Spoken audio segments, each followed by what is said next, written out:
मजीद बढ़ रहा है। मुझे अभी इस टाइम पे बहुत डर लग रहा है। आपकी उम्र कितनी है? मेरी इतनी नहीं है, अभी तो 20 साल की भी नहीं हूँ मैं। সম্প্রতি সামাজিক যোগাযোগ মাধ্যমে পাকিস্তানের বন্যা নিয়ে একটি প্রতিবেদন ভাইরাল হয়েছে। প্রতিবেদনটিতে তরুণী প্রতিবেদকের কথা বলার ভঙ্গিমার প্রেমে পড়ে যান নেটিজেনরা। মুহূর্তেই ভাইরাল হয়ে যায় প্রতিবেদনটি। আর এটিই যেন কাল হয়ে দাঁড়িয়েছে সেই তরুণী প্রতিবেদকের জীবনে। बहुत गहरा पानी है, तो मैं तो यही कहना चाहूंगी कि घरों में बैठो, खुद को सेव करो। यहाँ पे कोई पिकनिक नहीं चल रही जो आप आके अपने टिकटॉक बना रहे हो। जब हम टिकटॉक ओपन करते हैं आपकी आगे वीडियो आती है, तो ऐसा ना करें, आप घर में बैठे हो। ভাইরাল ভিডিওতে তরুণী প্রতিবেদক মেহরুন্নেসাকে দেখা যায় দুলতে থাকা একটি নৌকা থেকে সরাসরি প্রতিবেদন করতে।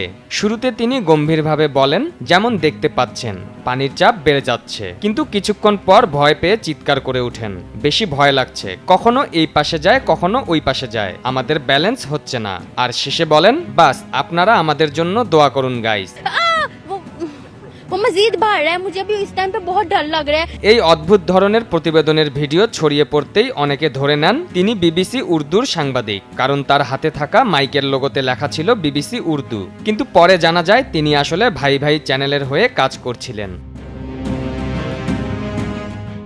ভিডিও ছড়িয়ে পড়ার পর বিবিসি উর্দু একটি বিবৃতি দেয়। সেখানে বলা হয়, পাকিস্তানে BBC Urdu news Punjab TV নামে একটি ডিজিটাল মিডিয়া প্রতিষ্ঠান কাজ করছে। তারা বেআইনিভাবে বিবিসির নাম ব্যবহার করছে।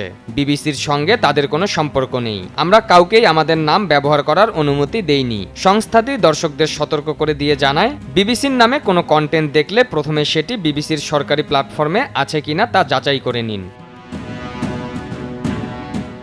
তবে মেহরুন্নেসাও পিছু হটেননি। নিজের ব্যাখ্যায় তিনি বলেন, মানুষ বলছে আমরা বিবিসি কপি করেছি, কিন্তু আমরা করিনি। তাদের বিবিসি মানে ব্রিটিশ ব্রডকাস্টিং কর্পোরেশন, আর আমাদের বিবিসি মানে ভাই ভাই চ্যানেল।